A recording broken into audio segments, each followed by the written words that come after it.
You might be a few minutes. Okay. Let's get started because we have a lot on the agenda. Well, we have, we're going to spend maybe 5-10 minutes on the listening project and then spend the rest of the time on second interim. So, Rebecca, you want to? Yeah, so we met Rebecca and Superintendent Bear, and we talked about the project, and so it went pretty well. There was a lot of feedback which we got from Jeff, and we discussed a few things, and the next steps for us was we'll meet March 18th, I think. March 12th with the Parent-Teacher Council, where you have the PTA presidents and the vice presidents, they meet. And we'll, start a listening project from there. We will have a 4 or 5 slide PowerPoint, which we will send out by tomorrow for the district. We have to look at it, and then we'll just meet them. And the idea there is just to tell them who we are and listen to what they have to say.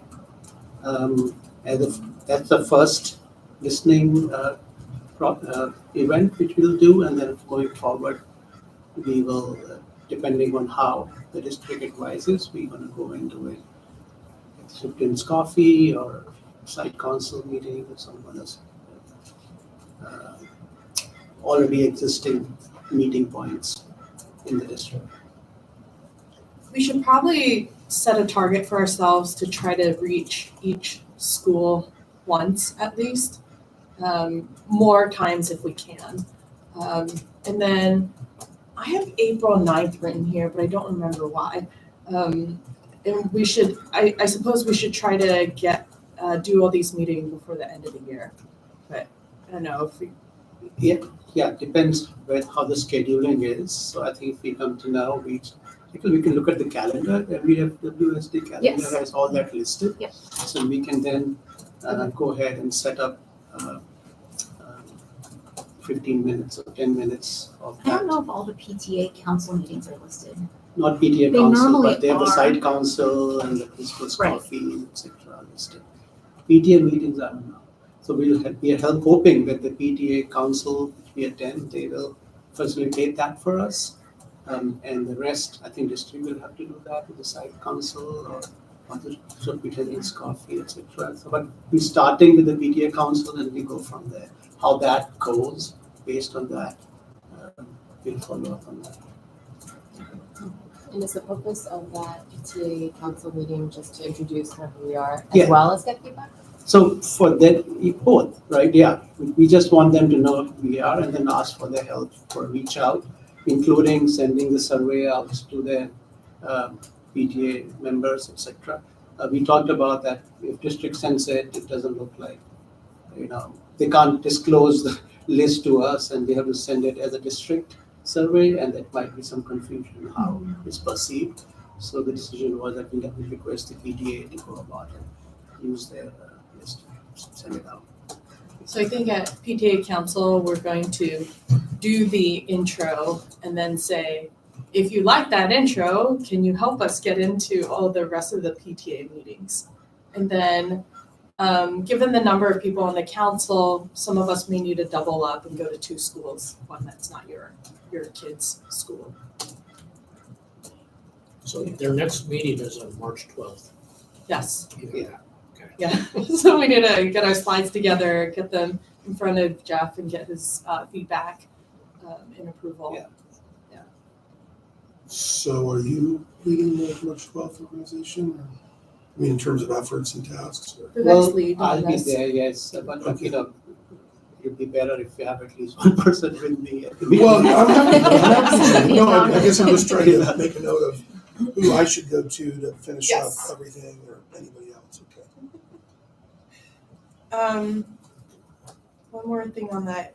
We also want to include the link to the anonymous survey. So as part of that intro, so that way there's a way for people who don't want to talk to somebody face to face, they could do it anonymously through the survey. So we want to get that link live, or not live, but we want to get that survey form cleaned up and ready for Jeff's review as well. Okay, so I just made this a second topic real quick. So the survey, if people want to provide feedback, I got yours, I'll update for that.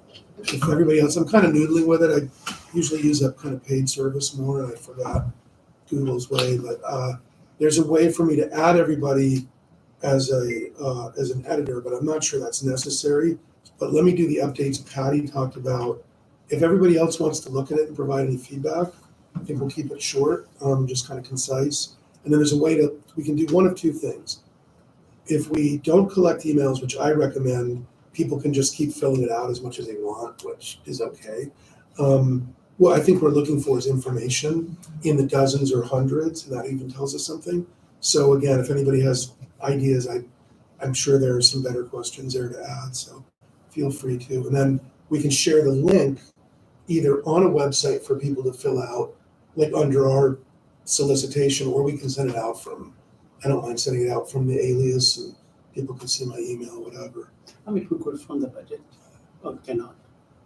We want to send it from the committee, right? That's Yeah. what you Can mentioned. it go from the budget committee email ID?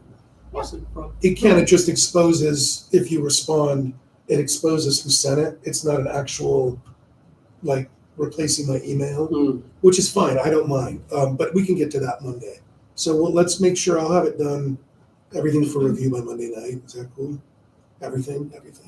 Yeah. Like ready to Can you post? do it by Sunday night so that when Jeff comes to work, he can?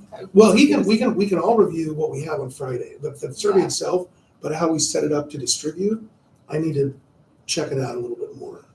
Okay. Maybe, probably, I don't know. It just, because March 12th is a Wednesday, right? Right, So I just want to give Jeff enough time and We'll give and whatever him else he does, it's. so I can regular day job. finalize what you've given me by tomorrow. Mhm. If there's any other comments, I kind of tapped onto it. okay, cool. Just get your comments in there by tomorrow at midnight, and I'll have it distributed to us by midday Friday. Okay. But the distribution publicly, we can talk about it a little bit more online. I think it's gonna be easy.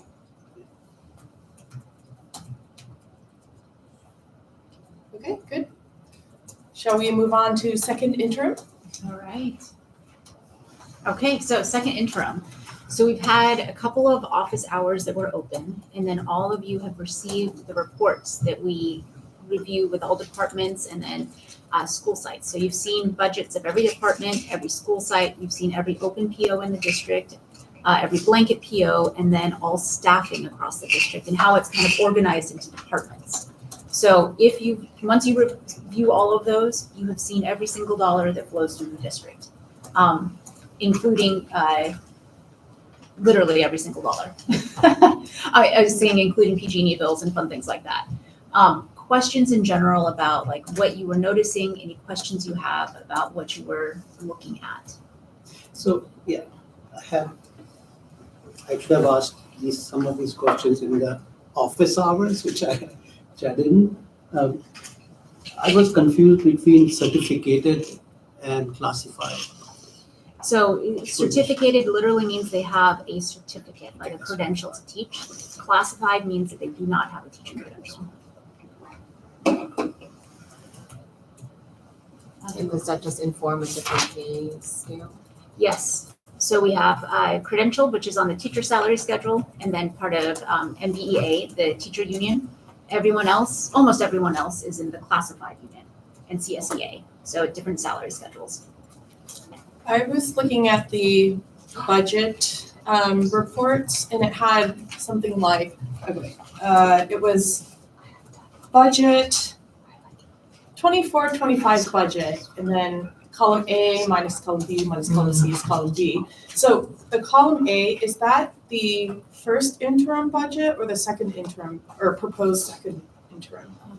I think most of the reports we had were like the last budget that we have in the system, which is first First interim. interim, okay. And then as we go over with the departments, there's like, this is where we keep it or change it.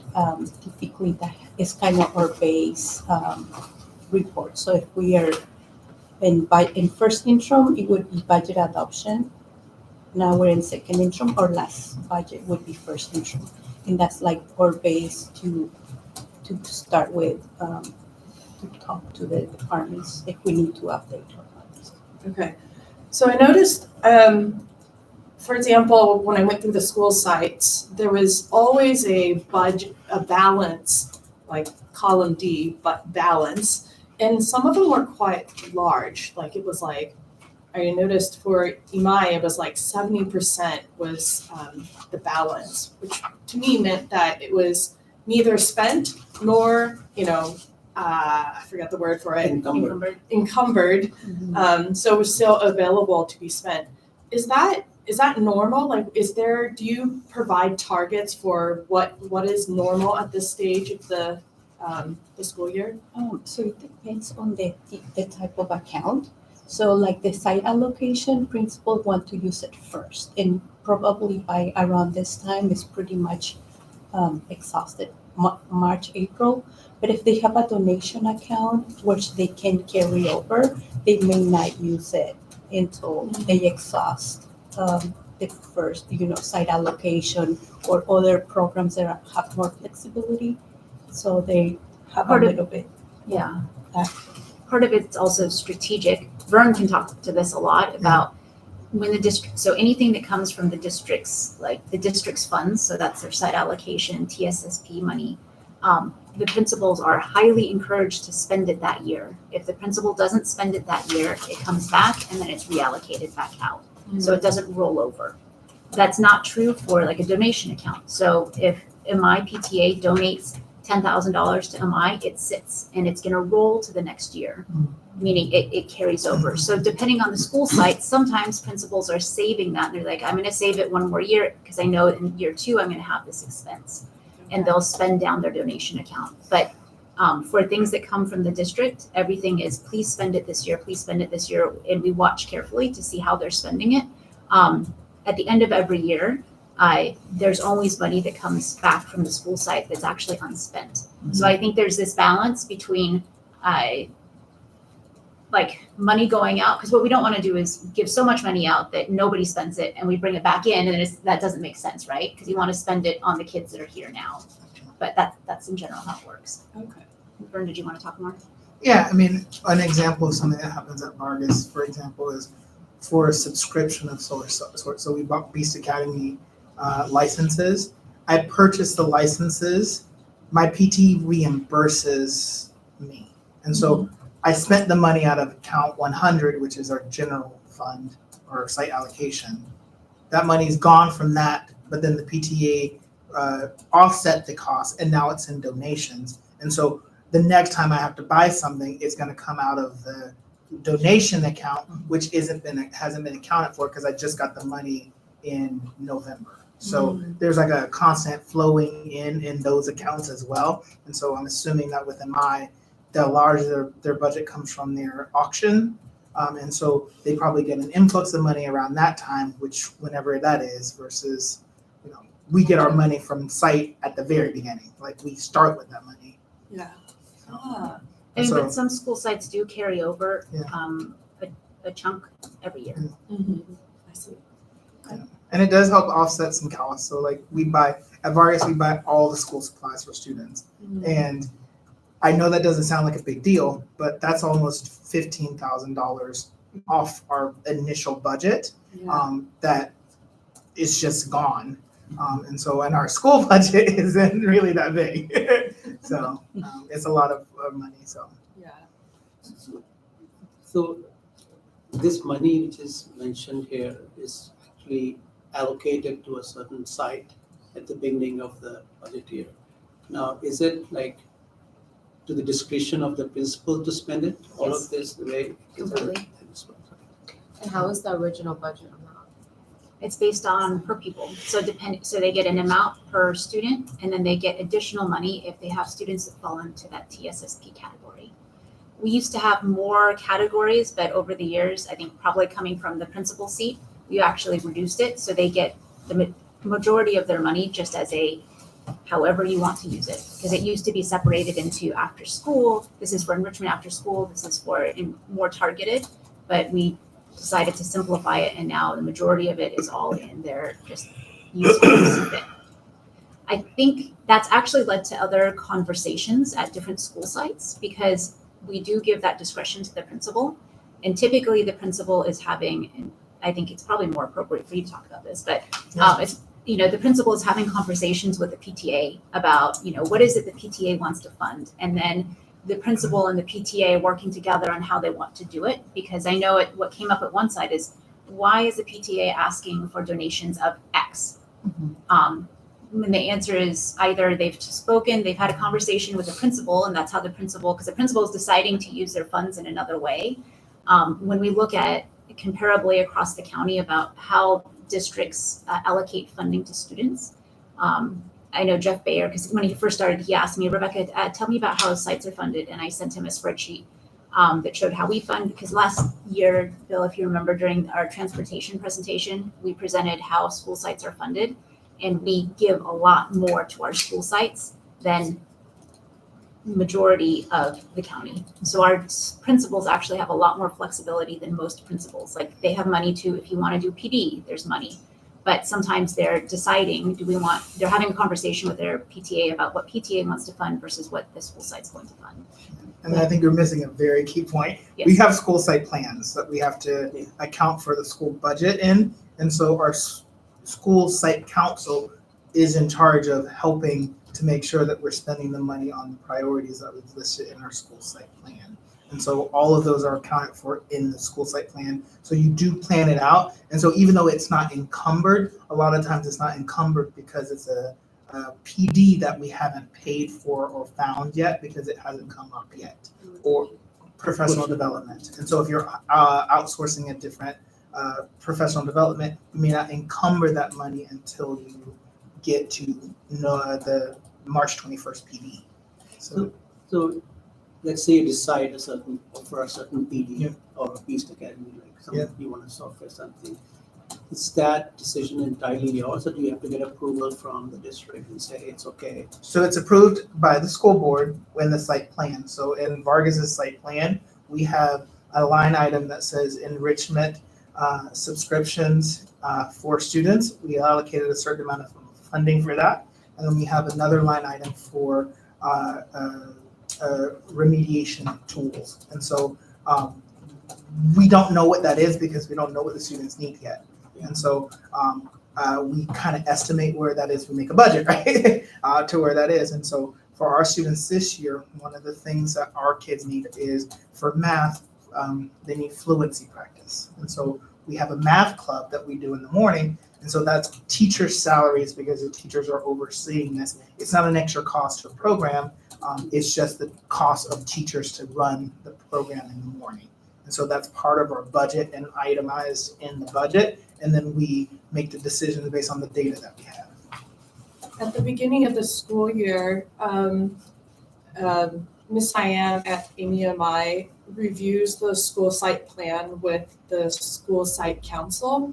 And that, I get really excited because then you can start to see how the goals and metrics for the school are established. And then also she talks through the budget and how she uses the school site budget and in order to try to meet the goals of those of the academic year. So, things we talk about like the I always forget the names of all the different tests that our students take, but it, like, to me, that's really neat because then you can see the full circle.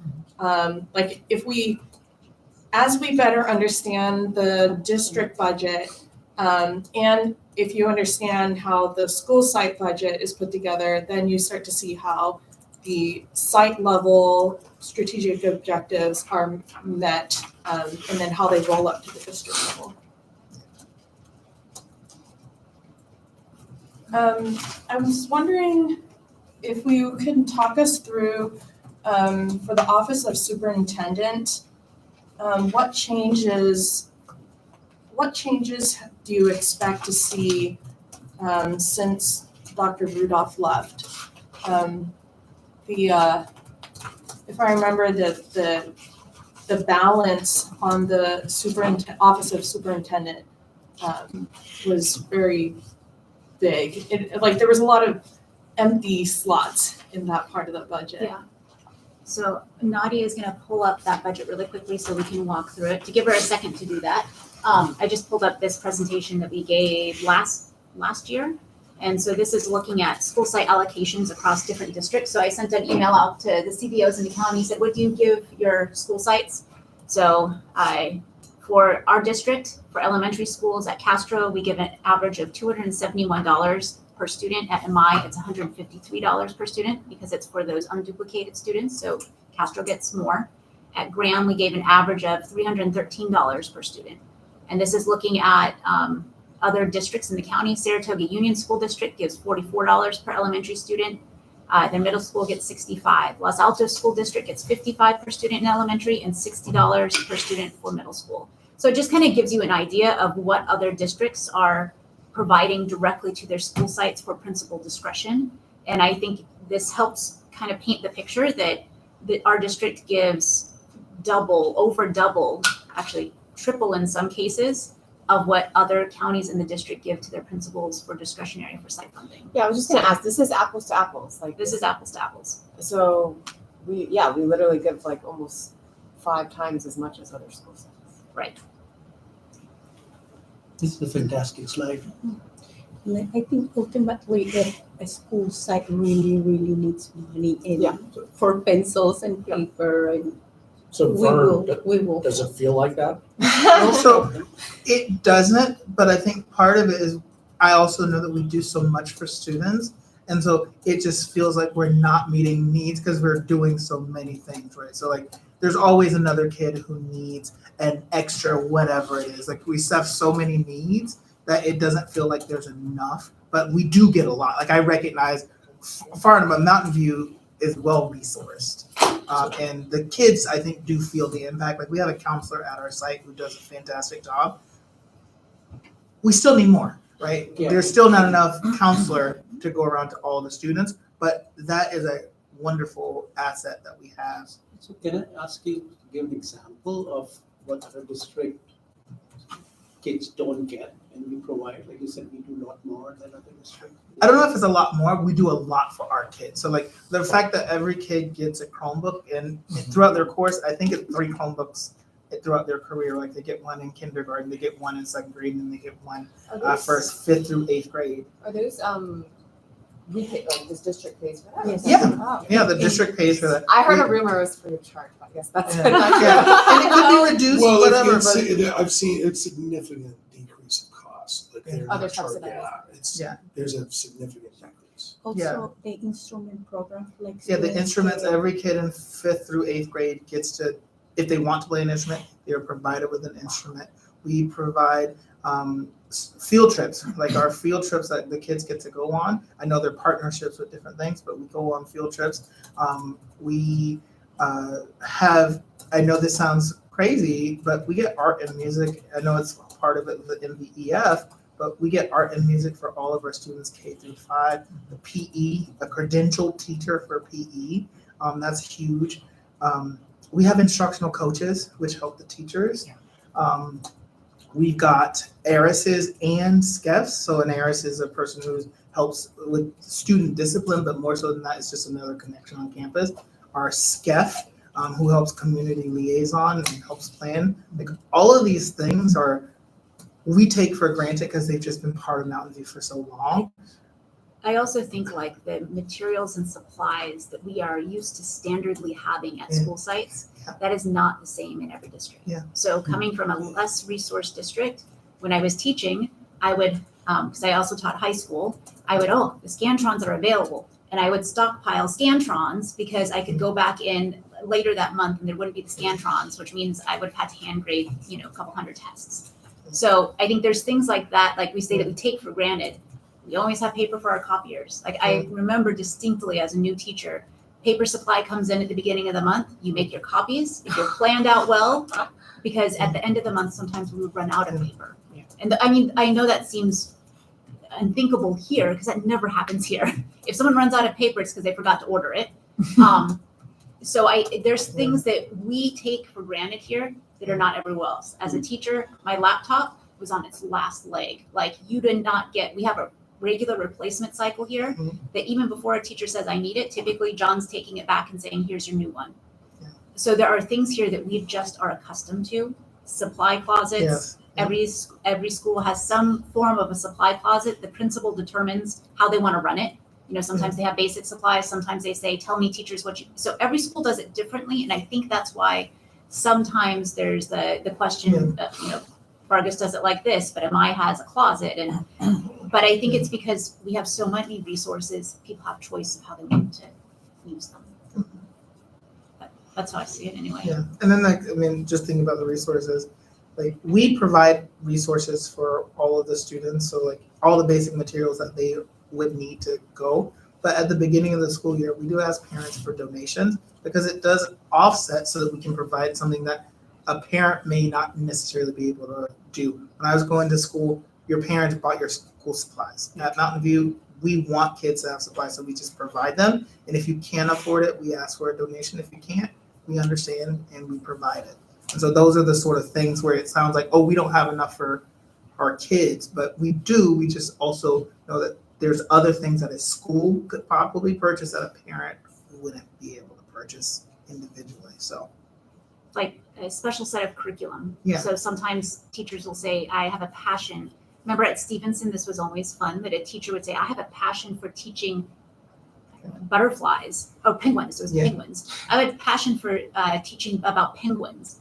And because there was that extra discretionary budget, we purchased books on penguins. Yeah. In other districts, there's not that flexibility to do things based on passions of the teacher or the principal, but that's unique about kind of what's available. Yeah. Sorry, Nadia. Long-winded the- before you.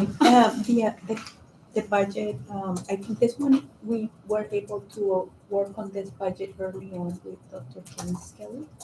So we did, were able to capture some changes and revise like the consulting services and contracted services. This budget does not include salaries and benefits.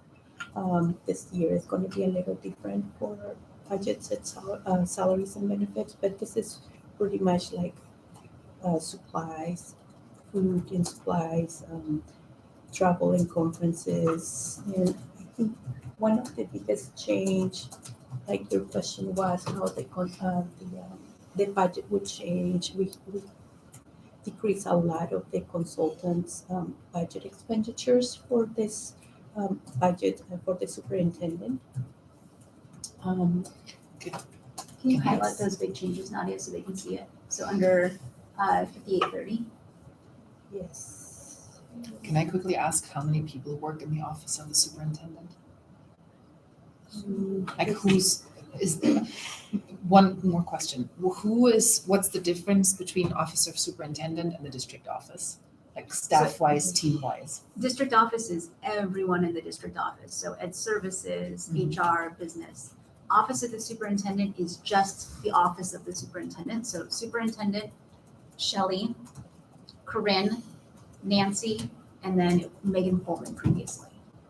Yes. Just 5 employees in the office of the superintendent. I think there's 2 open positions or something like that. It's in the report too. Yes, superintendent, director, deputy. Yeah. Thanks. Questions? So I think this shows the balance between like spend plus encumbered versus the original budget. Like to your point, Rebecca, where can we see the differences between interim 1 and interim 2? So we are doing interim 2 right now. So you wouldn't be able to see that just yet. But this was more to show like this is our process of how we look at expenses and how we shift during interims. So right when second interim is done, we could create a column that says, budget, we can compare budget to first to second. But this one, I want to say is pretty much where we're going to land for second interim. Because we work with Kevin, especially with the contracted services. So when you look at column B, that's going to be your So column A sorry. is second interim. column. Pretty much we work on this budget pretty much early in January. So when you're looking at a report like this, say you have a question, what falls into 5830, which is the consultants, you can then open up the PO report and you can see exactly what feeds into and gives that encumbered amount or that number of why we're budgeting that. So most things are all connected. Items that you wouldn't see in that PO report are things like cell phone allowance, because all administrators are given a cell phone allowance to use their phone for business uses. But, oh, thank you. So you can see the PO report of all the POs that are open. So Amazon, some of these are closed and finished now. No, they're not. Amazon, Office Depot, Amazon, DWK, which is legal, Togo's, DWK, 1x2 Global. And like for some things like this, if you don't recognize the name, then look at the description. So the contractor services 5130, right? I don't see anything in this. Right here, like, Oh, there, 58. not in the vendor. Okay. Right. maybe see if I can sort it. Yeah, I think the biggest category of spend here is legal fees.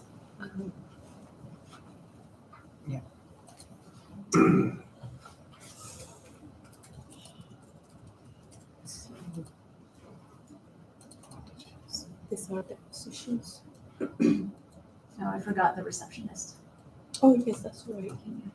Kenya's also. So it doesn't match necessarily everything, right? Like 5830 in the summary says 380,000. That's the budget. So like if you want to see, so the PO report will show you what things are open, ready to, open PO meaning we know that either we have spent it or we know that we're going to spend it shortly. There can still be an amount that's in the budget, but they haven't spent it or they haven't opened a PO yet. So I guess back to Vern, what Vern was saying earlier, he knows he's going to send the teachers to a PD, but he hasn't opened the PO yet until like he knows the cost of the PD or something. That's a good question.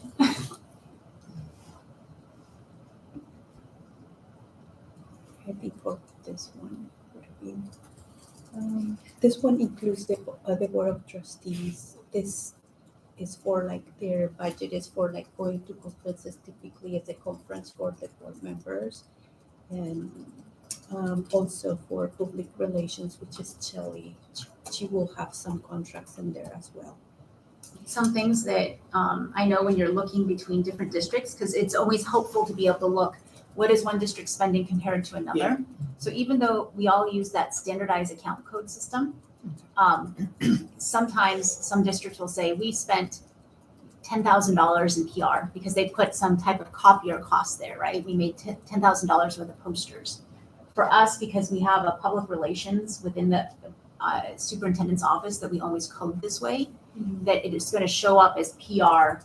And so the SACS code really helps us figure out in general how we're spending our money. But when you try to go distinct to how much are you spending on X, the SACS code is not always the best to compare one district to another district. But just as a One of the budget lines that the change also is like the travel to conferences. It used to be that the superintendent would approve every single conference, especially out of state, and then it would be in the budget for the superintendent. We're moving away from that. So the budget reflects like a much smaller traveling conferences for this year. Probably reset a little higher next year, considering the superintendent will start at the beginning of the year, but we're moving away from everything. previously, a lot of travel was done through the superintendent's budget, so principals would travel and then be under the superintendent's budget, as opposed to being taken out of ed services or their site budget. Okay. Can I ask a follow-up question to the 5830 account? In the open POs, it shows that there's a total of 100,000 balance, meaning that's not been used yet, correct? But it has been promised, it's encumbered. But in the budget, there's only 5,000 for that same category. I was referring to, yeah. So Sorry, 5830, Is that, I'm looking at the wrong, okay, am I looking at the wrong So- report? 5830 contracted services, right? Yeah. It says 5,000 in the budget. Did I get that right? Oh, sorry. So you look at the open PO, Yeah, and 5830 Uh-huh. is and that's 4,000 and 98,000 for that same account number. 5830 Here. is So 10. they're just looking at 5830, Nadia, just these two? Yeah. Yes, so this is So what am I doing wrong? the only, These two. and you're comparing it to the. I'm comparing it to what's in the budget, and there's just 5,000 for the same account. Go back to to the budget, superintendent's budget, Nadia. So 5830. Contracted, yeah, that It one. could be anything here too. So 5830 contracted services, office of the superintendent, 5830 board of trustees, 5830 public relations. I'm looking at the, Right. it's split out by office of superintendent, 5,000. No, hold on, I'm- Am I understanding correctly? no, No. well, I'm only looking at the superintendent budget right now, and this So, is but that what's on the screen. the PO that she was doing, the fax coding 5830 isn't just, the office of the superintendent is this whole thing. And so what she was pointing out is that this 5830 line that's here Yes, also is adding in, so more budget is here in this 5830. understood, but the open POs, at least in the folder, says it's only open POs for the superintendent's office, so it shouldn't show up anything else for the board of trustees. I kind of see it the same, 103K approximately Yes. encumbered, and then the superintendent summary was like 300 something. Yeah, Can I show you this real quick? So, yeah, yes, you have, no, not yet, this is what I mean, here, 5830, these two, and that's 102,000 together, and then when you, go back to the budget, again, Presumably those It's- open POs are for all, it's only this- for the office of superintendent. it's hard to follow.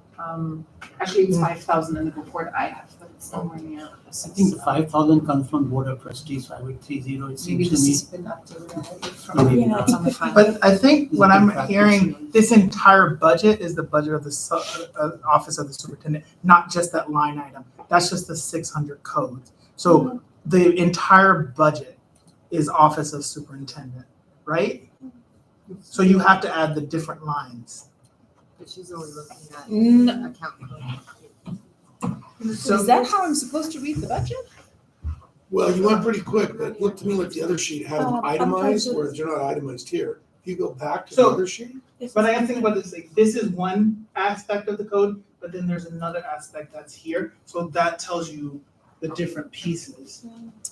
Right, that's why I'm looking at the entire budget, like, when I get my budget, it says Vargas school budget, and so that, this like the office of the superintendent, but then within my budget, I have different buckets of money underneath. Okay, This so one if- is Maybe that's what I'm- 102. So it's 102, just of the two POs that are hitting the 5830, two Yeah. POs are showing up in Yes. here for 102. Now, in the budget, it will show in totality. In totality, it would be like some POs that we already fully liquidated. They're already paid in Yeah. Oh, full. they drop So- off the open. Yeah, report and so there. the open PO report is not going to, like, we pay a lot of POs already. But in the current open PO, it's showing. Oh, I see. us if you less. point to the contractor service line, I mean, It's there's some pretty big numbers there. Yeah, This one, right? That kind of So it's adds up. 380. we That's what I'm have- saying. This file is not what we have in the folder. In the folder, what I'm opening, what you linked, Rebecca, that line is not 380,000, it's 5,000. Oh, let me see. Here, 530. Oh my, it is 380,000. it is, you're right. Shoot, I'm so sorry. Oh, it's okay. Don't be sorry. This is what we're trying to do. This is good. Good, okay. We would on the rather same you page ask now. questions so we all understand. Okay, but now I know to read how to read the account codes as well. That is helpful. So the budget in totality in column A is 380. Yeah. We have already paid 174. It's still encumbrance or open POs out there 130. In this column, as John made our AP person may be paying as we speak, so the open PO is a checking point to say, this is what we have out there, you still want to, do you want to close this PO? So that if they say, yeah, no more, we'll close that PO, $98,000 is no longer needed.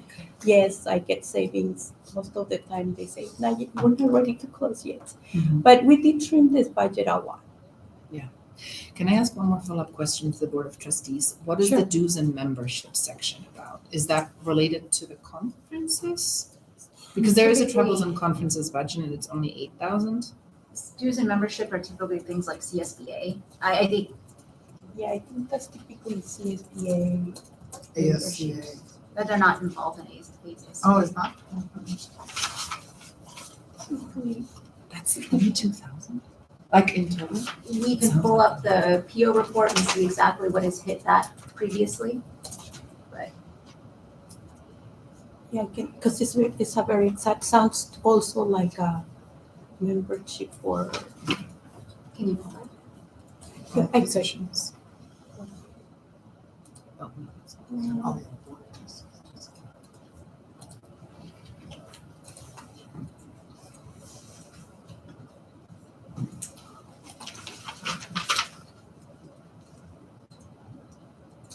Maybe as Nadia is looking, so that, I know I switch over.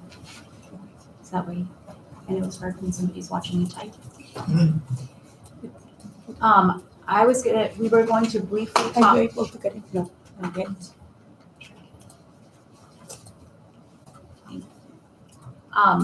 Briefly, so she'll pull that up so you can see exactly what's in it. We wanted to talk through a little bit about what our second interim report would look like, and then we were also going to talk about kind of the SACS forms and how to read it. I think most information is out there, either in form of SACS forms or reports that we're uploading, but sometimes there is difficulty accessing the information. I mean, even though we've had a couple hours of office hours where we talk through and answer questions, it's still a lot to try to understand. So I'll talk through this is a draft form. This is not finished. We still need to fix our typos and finish it. Then we'll talk through second interim. So what the SACS form looks like, which is how we report what our spending is. So you saw the back end of what is feeding into it. Now we're going to show you what the output looks like.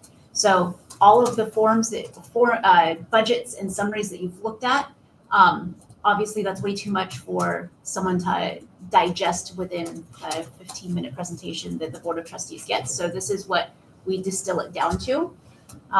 We normally talk about how it connects to our strategic plan, making sure that all of our students have resources. We also have a board resolution that we try to stay within 17 to 20% in the third year out. In one of our first meetings, we talked about why basic aid districts need to keep that reserve level. Then we talk a little bit about the budget adoption process, kind of how it's cyclical, and we highlight where we are in that process. So this is second interim. We start by talking about the general fund between restricted and unrestricted revenues. So the restricted stuff has to be spent on one item or one specific purpose, title monies, special ed, and then unrestricted. And then we talk about reserves. This is looking at the biggest shifts that we've seen. So these are our notes as we're going. Normally Nadia and I are going back and forth and saying, okay, why did we see this variance? What is this? So biggest one is assessed value growth. We changed it from 6 to 7%. That gives us an additional $694,000 into the general fund. Going back to when we budget, we're conservative. So right in December is when the county is kind of firming up the numbers from last year because people still have, what do they call it? Corrections, roll corrections that are coming in. So this number is not completely even firm just yet, but we're comfortable enough to put it back up to 7%. Additional shoreline funds, we have a tax credit refund. The dot there saying I'm going to talk about it more about what it was for. And what time are we out of here at? 5:15. All right, talk fast. Because we have another meeting coming. Position control, let's see, one-time appreciation bonus that went out to all staff, Medi-Cal billing revenue back. We never budget for Medi-Cal billing because we're not ever sure when it's going to come in and it's inconsistent. So that's a bonus to us. We have position control, meaning that we've had vacancies that we haven't been able to fill. So now we're saying, okay, that money is coming back to us. We're not spending it. We revised the child nutrition meal count to reflect our current participation. Meal count is incredibly important to child nutrition. When our meal counts drop, I know that there's also been discussion amongst the community about wanting to offer different things, but we're closely monitoring what do kids eat and what do they not eat. When they don't eat, it means we don't have as number of meals to spread out to pay for all the personnel. So that's actually shifting because kids are eating. So we're showing a decrease, and then we'll add that amount in. This is looking at our reserve levels right now. I'm not going to say it out loud yet because I want to save it for the board. This is looking at significant changes in the multi-year. So we're talking about how we're not showing. When we get to the MYP in just a moment, you'll see. Let me talk through some of this actually. You're seeing a significant. So when we look at revenues, looking good, going up slightly, and then why does it go down here? It's going down because we're not getting Google lease revenue any longer. Then when we're looking at expenditures, we're like, okay, we're here. Why is it doing this? So that's why we have the previous slide where we talk about why it is increasing so much. So we have child nutrition. We added, it's going to cost us an additional $700,000 years 2, and then $1.1 million in year 3. Because right now, the reason our child nutrition program is supported is because they're getting special grants. Because they know it costs more to feed kids, so they have the kitchen infrastructure grants, they have farm to table grants, all these other little ones that are coming in to keep child nutrition cost neutral. Because the state of California, we feed every child, but what they give us to feed every child is not actually enough. So they have all of these grants that they're giving. We can't count on those grants in year 2 and year 3 because they haven't told us they're coming. Preschool contribution. Sorry, quick question on that. Why does that increase the expense? Shouldn't that decrease the revenue? Like, isn't the expense relatively the same, but it's just there's no grant to offset that cost? In the third year out, the contribution is like in object code 7, so it's under expenditure. Oh, so the grant in is actually a So reduction of in expenditure? this year, yes. So when we're showing expenses in that, because we are using different funds, the general fund is giving to child nutrition, so it shows up as an expense. Because it's leaving general fund and it's under object. I think this one in the previous slide, we'll come back. Work in progress. But this one we talk about, again, assess value. I noticed I put it We have it already, twice. and then it's visitors and we have all that fun stuff. I think those ones is redundant. We wanted to add this because these are such stirs and purrs. I think we talk about it so frequently and individuals are like, why do you keep complaining or keep bringing up stirs and purrs? This is our retirement system for certified and classified. These are big expenses for us. Yeah. And they increase. Okay. So this is looking at the multi-year projection. And then something that we are keeping an eye on is this deficit spend. This deficit spend in the third year is not sustainable. However, remember, we are conservative in our estimates for revenue. So likely our revenue is going to be higher here to help offset some of this, but it won't offset all of it. But there's also things in here that we anticipate the state of California is not going to allow every school district to, I shouldn't say belly up, but they won't allow every school district to be millions of dollars in the hole for child nutrition. So I anticipate something is going to have to change, but we don't know that. So we have to act as if there's nothing because there's nothing right now that says how the state is going to support child nutrition. So that's why, you're seeing this larger number. In past years, is this a consistent pattern with what you normally see in second interim? Yeah. In past years? Typically we have been conservative on our assessed value and the years out. Typically the third year we project at 2% of assessed value and the revenue. I noticed it drops from this year. The second interim it's increased from 6 to 7, and then did I read it correctly that it's 4 and then 2% in the outer years? Yes. Oh, interesting. So it's quite conservative. Yes. And some of that is, and that's kind of how at one point the district was not as conservative, and it is much easier to grow programs than it is to cut programs. And there was a time in which the district was trying to quickly cut, because let's say you estimate at 6 or 7, and it's not unreasonable for it to come in at 5 if the economy is struggling, right? So I think there's that balance.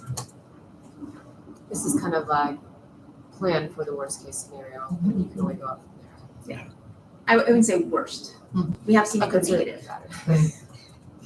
But I think it helps us to see like ahead if we need to take action. It's better to dream over 2 years than, oh, it's here, next year, next month. So Nadia also created a slide specifically on federal funding to try to alleviate some worry. So we are not immune, but we are also not as impacted as other districts. So this kind of walks through state and federal funds of how much would, 7% of the general fund is federal and state funding, about 8.1 million. Federal funding of 1.2 million for child nutrition. Total federal funding is 2.4 million and about 2.1 for the years out. So this was Nadia's thinking ahead. In case they, if we So, really were not to get nothing. I guess we will see more of this in the coming months, but kind of too early to understand how the federal stuff is gonna affect. I agree. If we were to get nothing, this how much we would have to absorb. Yeah. From the general fund, From for federal. federal funds, 2.4 and 2.1 million. I'm not worried. All right, I would say, we're tightening our belts, but this is not a Yeah. disaster for our district. Yeah. Okay, tax forms real quick. This is shockingly low already. Is that because it's your projection or has it always been this low? It's always been Federal low. is low. Holy moly. Just a little note, it is CSBA, $18,000. Can you share your screen? Yes, that would be great. Thank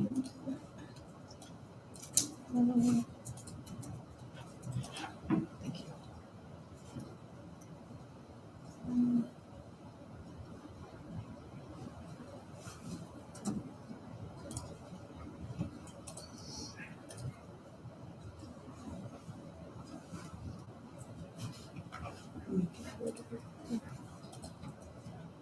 So memberships, we were wondering about that one. Thank you. So $18,000, and I think we have other small POs for Santa Clara County for the board. That's interesting. Okay. CSBA is the group for all board members. It's Of all the schools in of the US? all this, no, just in California. Oh, okay. So they send out, they have newsletters that they keep board members up to date on what's happening at the state level. Sometimes they'll talk about like just anything that's impacting all school districts. They have workshops on board governance, so new board members can learn how to be a board member. Okay. I mean, it's a very worthwhile organization. Resource, okay. All right. And then Rebecca, I know you've said this before, and I think it's something that's important for people to understand, is that when you're doing the interim budgets, your 3-year forecast always looks a little bit like gloom and doom, but because Yes. we are always constantly monitoring the budget, we never actually will get to a point where that's going to, because you're gonna make those adjustments in the second year, you're gonna make adjustments so that the next third year is gonna be there. So it's like, it feels like, oh my gosh, we need to start making cuts. Why aren't we making cuts? But we make those cuts along the way so that we have Yes. more accurate. And I know that maybe makes sense for people in this room, It does. but for public, that's not always clear. Yeah, that's a good point.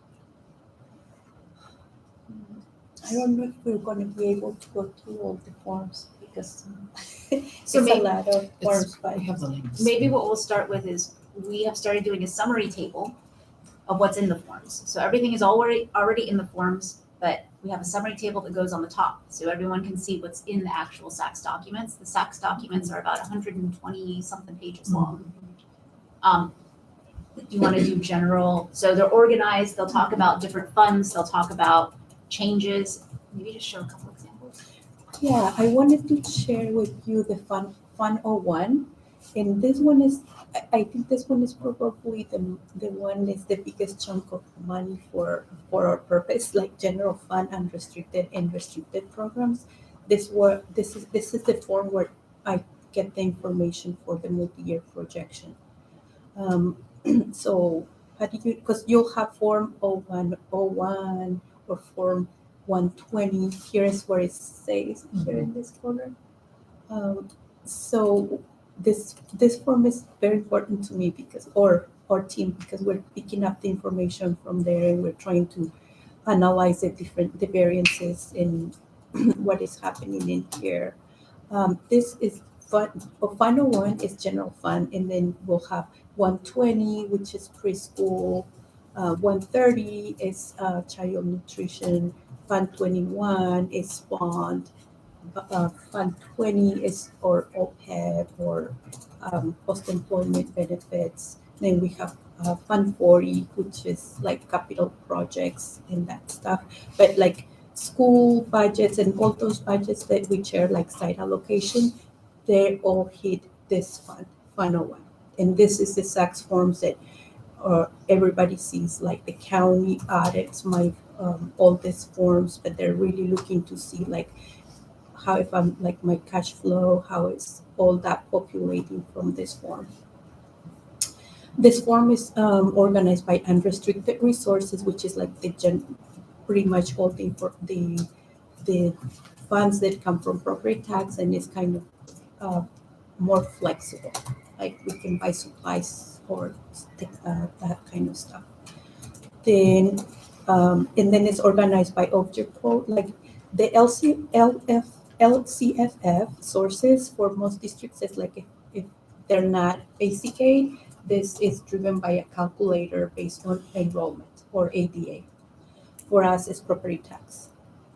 So here we have it's organized by that, and then it's expenditures, and then you will have the ins, transfers ins, transfers out.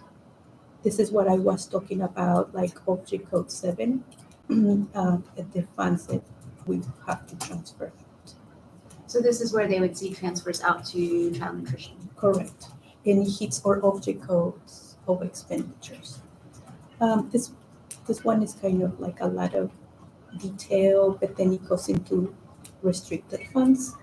And the restricted funds are our categoricals, is the state and federal. And those ones are a lot more like you can only use this money for this purpose. Let's say a special education. Title I, you can only use the funds for a special, like a specific purpose. We also have the donations accounts, they hit this accounts. Donations are restricted because they have a special purpose, right? Let's say, Bern, you get $1,000, please buy notebooks or calendars for the kids. So those are funds that would hit this one. One that's a shift that was actually made more recently to make donations restricted, because some school sites were carrying chunks of donation money, which was then part of our general fund, because it's not, and when we would go into negotiations, that money is not available for ongoing raises. That's specifically for the school site donations. So that's why it's also important to keep it restricted. So this one, I don't think I have it shared in the file for the committee. I think I can share it as soon as possible so that you have the opportunity to see it in totality, because this one will have like restricted and unrestricted. I think it's a good picture of the changes. It's a good picture of the changes. Here we have restricted and unrestricted. So you can see original budget, and then what we approved the budget last, which is first interim, and here the projected years, that's second interim. In this column E, you can see that the difference. So it's a good place to see like why the revenue increase, why the revenue decrease, or why are we looking at like those kinds of. I think this is a good picture to understand like the big beef of the budget, that we typically are talking about, like salaries and benefits and all the programs that go to schools. This is public, right? Not yet, but it will be. I mean, Yes. when it's finished each time. it's- Yes, and we'll post it in our website, and all the school districts have to do the same forms. So I think something that I was hoping the committee would have, like when we finish kind of this process, is understanding what goes into a school budget. So you've seen every single dollar, and you've seen the presentation that the board gets, and then now the SACS forms that kind of take the information you saw in the reports by department and by school sites, and then having it turned into essentially two different types of summary documents. One is a presentation that calls out big ticket changes, and the other is the SACS forms. So the SACS forms to Nadia are a summary, but to most public, the SACS forms doesn't feel like a summary, but knowing that for each of these things that are in the SACS forms, there are lots of backup details that go into it. And if you have questions about a particular thing, you can go back and look at the reports that you have access to show you what is driving that cost, either if it's personnel or if it's things that are being purchased. I think at least for me, it's much easier to understand the budget and expenses because those we see directly at school sites or even at district level. But it's the revenue side and the matching of your funding sources to uses that is where your expertise is, and is really hard for us coming in to understand all the nuances there. So as a first level of understanding, I think just understanding the budgeting process is a good place to start. And then maybe like the next level would be a more intermediate level would be understanding the sources of funds. And then like expert level would be matching these two things up. Yeah, that's a good takeaway.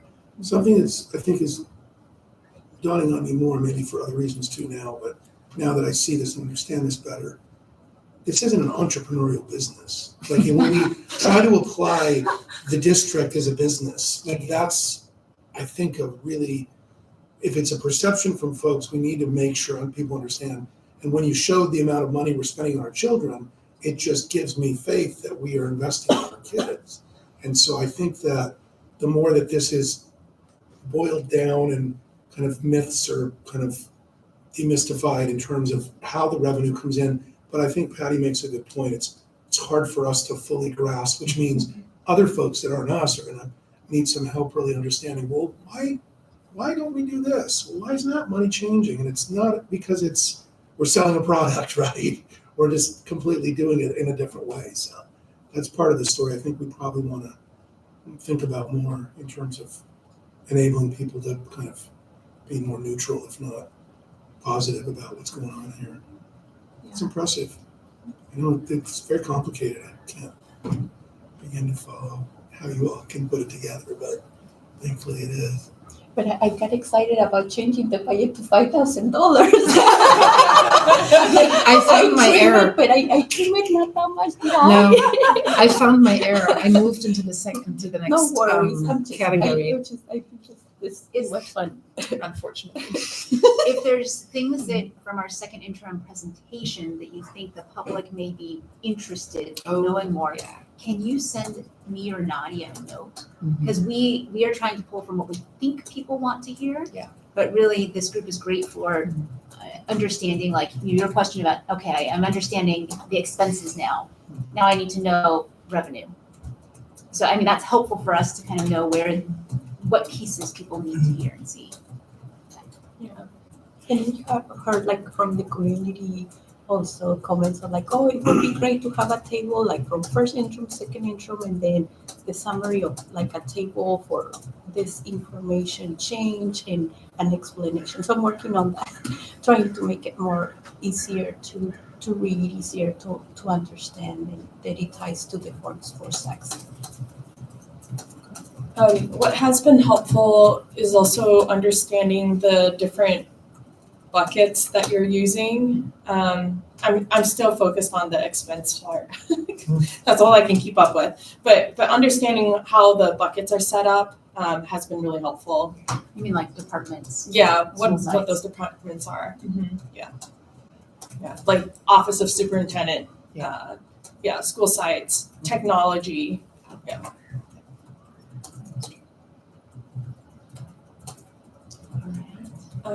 I have kind of a curiosity question, not intended to be inflammatory, but where does the teacher housing project expenses show up on our budget? In here? Nowhere. Is it? It's Yeah. a measure. It is part of a bond. It's a measure. Part of bond as a work in progress Uh-huh. because it's construction, so the bond paid for the building, and you Yeah. cannot correct me. Fund 21 would be also a form, but the building itself is part of work in progress construction, Uh-huh. and it's part of the bond. It's eventually will have its own fund for staff housing where we will be reporting like revenue and expenditures. Like let's say the revenue will be the rents we receive, the expenditure will be insurance, custodian, maintenance, or lease of property. But we're not there yet. I There's a- think, sorry, There's a separate working group. Bond Oversight Committee. That every year sees the whole financial reports each year with updates on what has been done and what hasn't been done.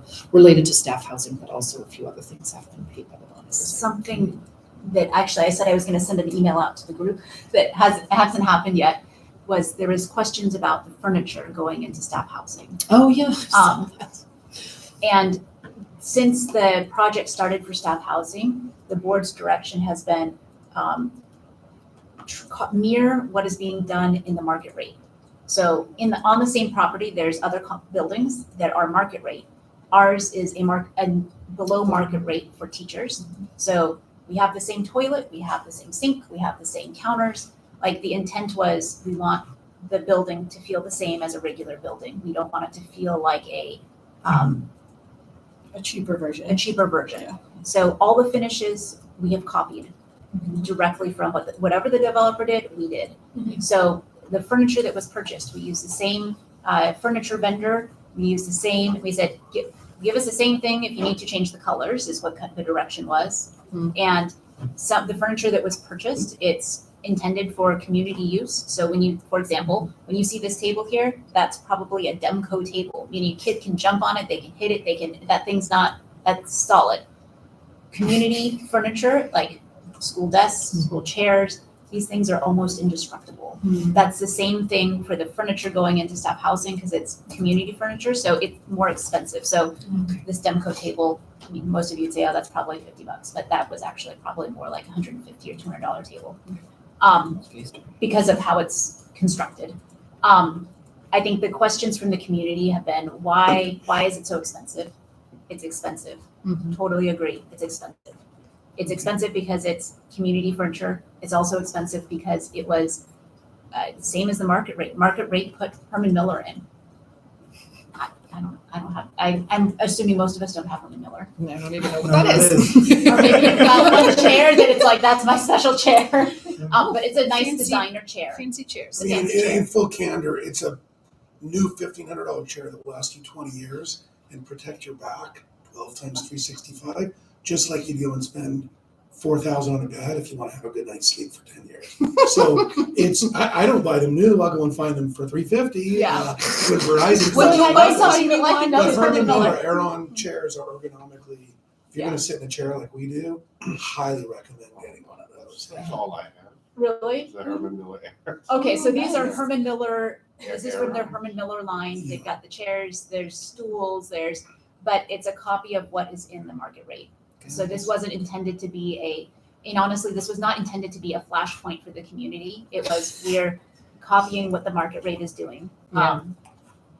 When does It also, sorry, go ahead. when does the, I guess, teacher housing become part of the operating budget for the school district? The anticipation is that it's never going to be part of the general fund. So Okay. when you say operating budget, it's everything is under our budget, under our purview. Anything staff housing does is either overseen by the bond oversight committee, or it's going to be eventually overseen by the revenues. I mean, you'll see it on our books, but the goal is that it's never going to be pulling from the general fund. So money that would go otherwise go to children.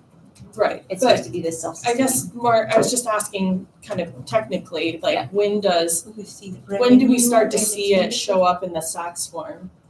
Probably see it like in a couple, once the building is. So the building's open now. So at the end of this year, you will see, like, under this fiscal year, we'll record revenue and expenditures from the building. So you'll Yes, start okay. seeing revenue and expenditure from the building at the end of this fiscal year. At So- the end of this fiscal year, they will have their own resource, their own fund, under Form 40. Which capital expenses? No. It's capital, but it's under capital expenditure, Like building. building. And so we'll have rent and utilities, insurance. I see. Okay, so for budget planning 25-26, it will show up. Yes, Yes. because we should have leases, I mean, We have rents coming leases in. now. Yeah. But the difference, slight difference will be, so for school district expenditures and budgets, we are, like Nadia is heavily involved of kind of tracking, watching, projecting. Because this is not something that like Nadia or I are trained in. We have WIN that tells Yeah. us, The This real is- estate, yes. Yeah. property management company. So in our presentations, we won't be talking about Okay. occupancy rates. The goal, the intent is that Fund 40 is just Fund 40 and they take care of business. Yeah, All right, I think It's they have almost another. like a separate entity, right? Yes. Yeah. Are we meeting tomorrow, Rebecca? Oh, should we, end meeting at 5:47?